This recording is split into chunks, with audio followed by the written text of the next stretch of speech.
Argument object.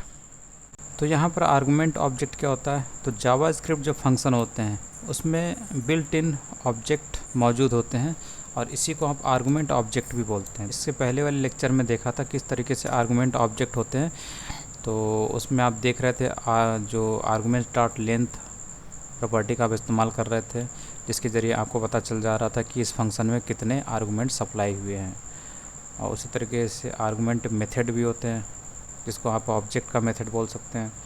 तो यहाँ पर वही चीज़ दी हुई है कि जो फंक्शन के कॉलिंग के समय आप वैल्यूज़ पास करते हैं तो उनका, यानी वैल्यूज़ मतलब आर्गुमेंट पास करते हैं, उनका जो एरे होता है उसी को ये आर्गुमेंट ऑब्जेक्ट कंटेन करता है। ठीक है, तो आर्गुमेंट ऑब्जेक्ट अगर इस आर्गुमेंट्स के एरे को कंटेन करता है, इसका मतलब है कि आर्गुमेंट ऑब्जेक्ट के ऊपर हम लोग प्रॉपर्टी जब इस्तेमाल करते हैं, मान लीजिए हम लोग लेंथ प्रॉपर्टी इस्तेमाल कर रहे हैं, तो इससे आपको ये पता चल जाएगा कि उस फंक्शन में कितने आर्गुमेंट सप्लाई हुए हैं, उसकी संख्या पता चल जाएगी।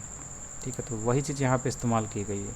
तो ये आपका क्या है, ये आर्गुमेंट एरे है, मतलब ये आर्गुमेंट्स का एक एरे है। ये आपको आर्गुमेंट का एरे दिख रहा होगा और इसी की आर्गुमेंट डॉट लेंथ से आप पता कर लेते हैं कि इस फंक्शन के अंदर कितने वैल्यू सप्लाई किए गए। तो यहाँ से आपको इसकी लेंथ पता चल जाएगी। तो यहाँ से लेंथ क्या मिलेगी, 6 मिलेगी। तो यहाँ से आपको 6 मिलेगी। उसके बाद ये फाइंड मैक्स नाम का एक मेथड इसने यहाँ पर लगाया है। कैसे ये काम करता है, तो यहाँ पर तो इसकी कॉलिंग हुई है, यहाँ पर ये फाइंड मैक्स की बॉडी है जो कि क्या रिटर्न कर रही है, मैक्स वेरिएबल में पड़ी हुई वैल्यू को रिटर्न कर रही है। तो इसमें ये पता करने की कोशिश कर रहा है कि जितने वैल्यू सप्लाई हुए हैं इसमें मैक्सिमम वैल्यू कौन सी है। तो इसने सबसे पहले यहाँ पर एक वेरिएबल बनाया। ठीक है, ये एक फंक्शन है जिसे कॉल यहाँ से किया गया। तो पहले हम लोग इसकी वर्किंग समझ लेते हैं फंक्शन की। तो फाइंड मैक्स नाम का एक फंक्शन है जिसमें एक वेरिएबल बनाया गया मैक्स नाम का, और इसमें -इन्फिनिटी नाम की एक वैल्यू पड़ी हुई है।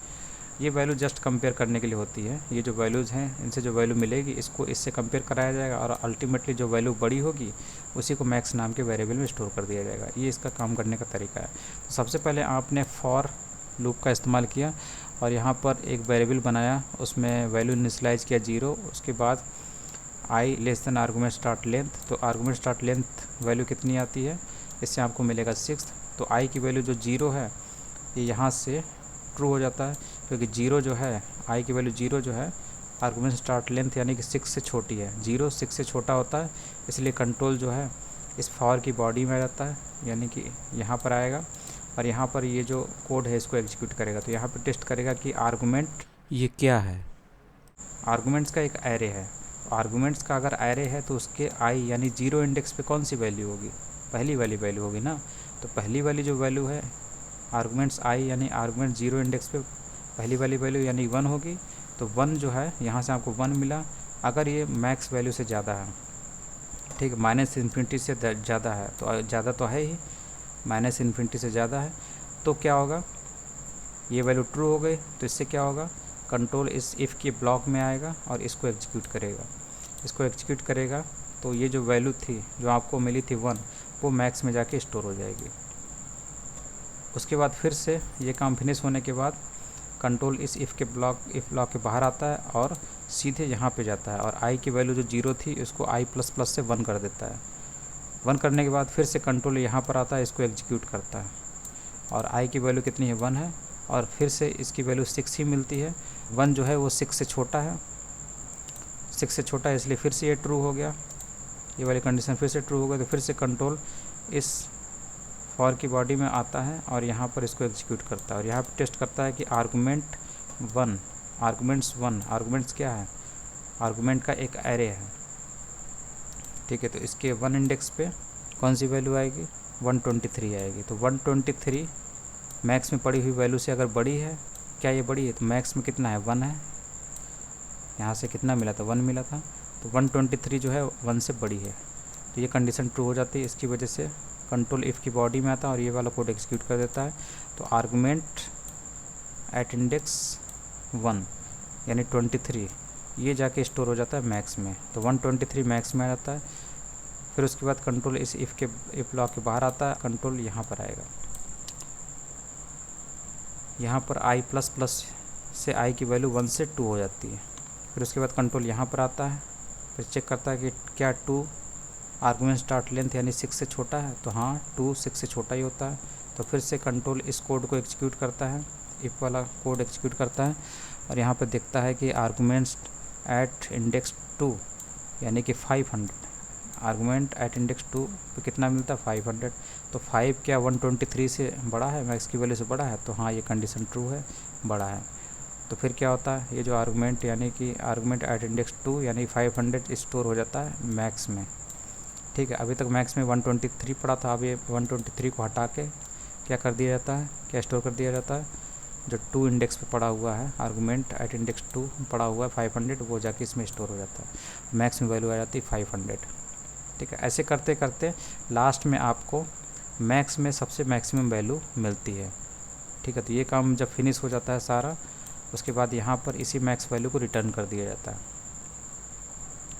और ये रिटर्न कहाँ पर होता है, उस जगह पर जहाँ पर इस फंक्शन को कॉल किया गया होगा। इसको कहाँ से कॉल किया गया, इस जगह से, इस जगह से कॉल किया गया, तभी तो कंट्रोल यहाँ पर आया और इसको एग्जीक्यूट करना शुरू किया। तो यहाँ से लेकर क्या गया कंट्रोल, मैक्स की वैल्यू लेकर कहाँ जाएगा, इस जगह पर, क्योंकि इसी जगह से फंक्शन को कॉल किया गया होगा। तो 500 यहाँ पे आ जाता है, तो 500 ही सबसे बड़ा है जो कि इसमें स्टोर हो जाता है। फिर उसके बाद आप इस एक्स का इस्तेमाल कहीं भी कर सकते हैं। इस तरीके से काम करता है। और यहाँ पर ये बता रहा है कि फाइंड मैक्स वैल्यू आपने इस्तेमाल किया था, फाइंड मैक्स फंक्शन का इस्तेमाल किया था। इसके जगह आप चाहें तो सभी वैल्यूज़ का सम करने वाला फंक्शन भी इस्तेमाल कर सकते हैं वैल्यू को सम करने के लिए, जैसे कि यहाँ पर किया। इसने ये सारे वैल्यूज़ को यहाँ पे सम कर दिया इस कोड के ज़रिए। ठीक है, इस कोड के ज़रिए सम में सबसे पहले इसने 0 रखा, फिर उसमें आर्गुमेंट एट इंडेक्स 0 पे इसे कितना मिला, 1 मिला, तो 0 को 1 से इसने जोड़ दिया। पहली बार सम में क्या आया, 0 + 1, तो सम में आ गया 1। उसके बाद सेकेंड आइट्रेशन में जब फॉर लूप का सेकेंड आइट्रेशन चलेगा तो उसमें 1 में क्या जोड़ दिया जाएगा, आर्गुमेंट्स एट इंडेक्स 1। तो आर्गुमेंट एट इंडेक्स 1 में क्या है वैल्यू, 123। ठीक है, तो पहले सम में क्या पड़ा हुआ था, 1 पड़ा हुआ था, इसके साथ ही 123 को ऐड कर दिया जाता है एट इंडेक्स 1 पे, जो 123 पड़ा हुआ। तो ओवरऑल सम में कितनी नई वैल्यू कितनी आ जाती है, 124 आ जाती है। फिर उसके बाद तीसरे आइट्रेशन में आर्गुमेंट्स एट इंडेक्स 2 पे आपको कितना मिल जाता है, 500। तो इस 500 को सम की पिछली वैल्यू यानी 124 से ऐड कर दिया जाता है। इस तरीके से लास्ट में आपको सम में ऐसी वैल्यू मिलती है जो इस सभी का सम होती है। ठीक है, और वो सम की वैल्यू जो है उसी जगह पे रिटर्न हो जाती है जहाँ से इस फंक्शन को कॉल किया गया था। इस फंक्शन कहाँ से कॉल किया गया था, इस जगह से। तो इसी जगह पर सम की वैल्यू, ये वाली वैल्यू आके बैठ जाती है इस जगह पर, जो कि एक्स में स्टोर हो जाती है। उसके बाद है arguments are passed by value and arguments passed by reference.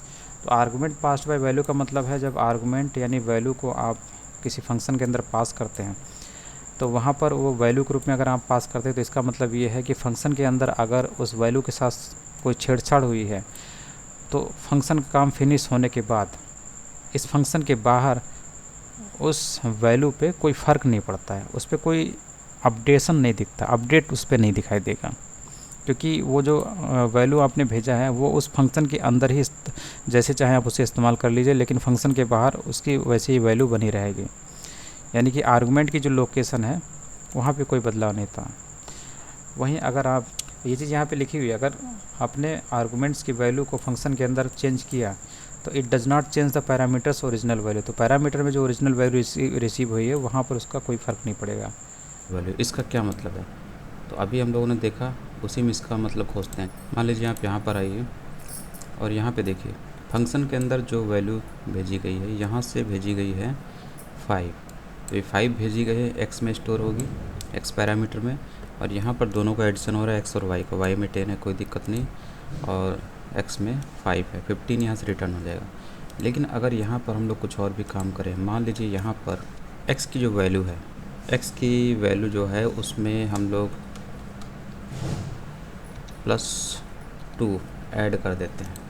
तो यहाँ पर ये जो वैल्यू है यहाँ पे अपडेट होके वैल्यू कितनी हो जाएगी, 7 हो जाएगी, और यहाँ पर अल्टीमेटली 17 आउटपुट आएगा।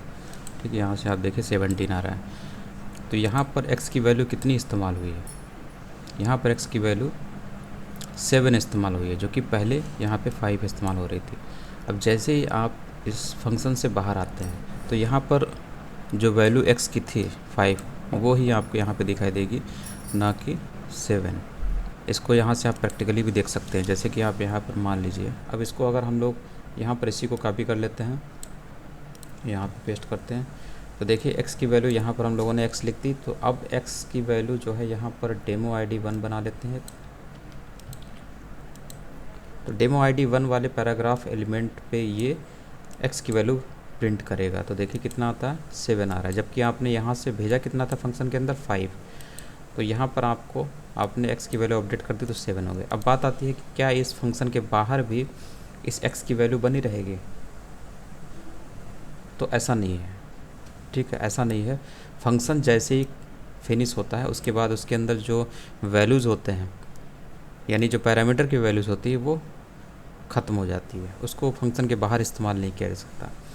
तो उस वैल्यू को अगर बना के रखना है, ठीक है, फंक्शन फिनिश होने के बाद वो फंक्शन के अंदर जो वैल्यू है वो बनी रहे, तो इसके लिए आप क्लोजर का इस्तेमाल करते हैं, जिसको आगे हम लोग देखने वाले हैं। क्लोजर के कॉन्सेप्ट में क्या होता है, पेरेंट स्कोप की बात होती है और नेस्टेड फंक्शंस होते हैं। तो अंदर वाला जो फंक्शन होता है नेस्टेड फंक्शन, वो क्लोजर की तरह काम करता है, अपने पेरेंट स्कोप वाले फंक्शन को अपने अंदर के वेरिएबल को एक्सेस का पावर दे के रखता है, यही नेस्टेड क्लोजर फंक्शन, ठीक है। मतलब ये जो फंक्शन पैरामीटर में जो भी आप चेंजेस कर रहे हैं वो वहाँ पर बने रहेंगे, लेकिन यहाँ पर नहीं बने हुए हैं। यहाँ पर अगर आप इसको ही देखिए करके, यहाँ पर अगर हम लोग इसको करते हैं, यहाँ पर डेमो ID2 कर देते हैं, और यहाँ पर भी आप डेमो ID2 कर देते हैं, तो डेमो ID2 वाले पैराग्राफ एलिमेंट के इनर HTML पर ये वाली वैल्यू आनी चाहिए, जो कि आएगी नहीं। इसलिए नहीं आएगी क्योंकि x में कुछ है ही नहीं। फंक्शन फिनिश हुआ तो उसके बाद x की कोई वैल्यू ही नहीं आई। जब x की कोई वैल्यू ही नहीं आई तो आपको मिलेगा क्या? कुछ मिलेगा ही नहीं, ठीक है। वहीं अगर आप इसकी जगह पर कुछ और रखते हैं तो आपको 7 के नीचे ये वैल्यू दिखाई देगी, क्योंकि यहाँ पर वैल्यू है, लेकिन x में कुछ नहीं है। x में कुछ नहीं है इसलिए आपको कुछ नहीं दिखाई देगा। और इसी प्रॉब्लम को सॉल्व करने के लिए आप क्लोजर का इस्तेमाल करते हैं, जो कि आने वाले लेक्चर्स में हमें देखने को मिलेगा। अगर आपने फंक्शन के अंदर कोई चीज़ पास की है, ठीक है, जैसे कि आप ऑब्जेक्ट को पास करते हैं, तो ऑब्जेक्ट को पास करने का मतलब है पास बाय रेफरेंस पास करते हैं, क्योंकि ऑब्जेक्ट जो होता है रेफरेंस से जुड़ा हुआ होता है। तो ऑब्जेक्ट रेफरेंस जो होती है वो भी एक वैल्यू की तरह होती है, इसलिए आप उसे फंक्शन के अंदर पास कर सकते हैं। और जब आप किसी ऑब्जेक्ट के ऊपर आप फंक्शन के अंदर कोई चेंजेस करेंगे तो अल्टीमेटली उस ऑब्जेक्ट में फंक्शन के बाद भी चेंजेस वो दिखाई देंगे। तो changes to object properties are visual reflected outside the function, क्योंकि एक बार फंक्शन के अंदर आपने ऑब्जेक्ट को पास किया, फंक्शन के अंदर आप ऑब्जेक्ट पर कोई ना कोई छेड़छाड़ करते हैं, चेंजेस करते हैं, उसकी प्रॉपर्टी में कुछ ना कुछ चेंजेस करते हैं, तो उससे होता क्या है, फंक्शन से बाहर भी ऑब्जेक्ट के ऊपर, उसी ऑब्जेक्ट के ऊपर आपको वो प्रभाव दिखाई देता है। यही चीज़ ये बता रहा है, क्योंकि ऑब्जेक्ट जो होते हैं वो फंक्शन में पास्ड बाय रेफरेंस होते हैं। जब उसको हम लोग पास करते हैं किसी ऑब्जेक्ट को फंक्शन के अंदर, तो रेफरेंस सहित पास होते हैं वो, ठीक है। और इसमें ऑब्जेक्ट के ऊपर कोई भी चेंजेस किए फंक्शन के अंदर, तो फंक्शन के बाहर भी वो चेंज ऑब्जेक्ट के ऊपर दिखाई देगा।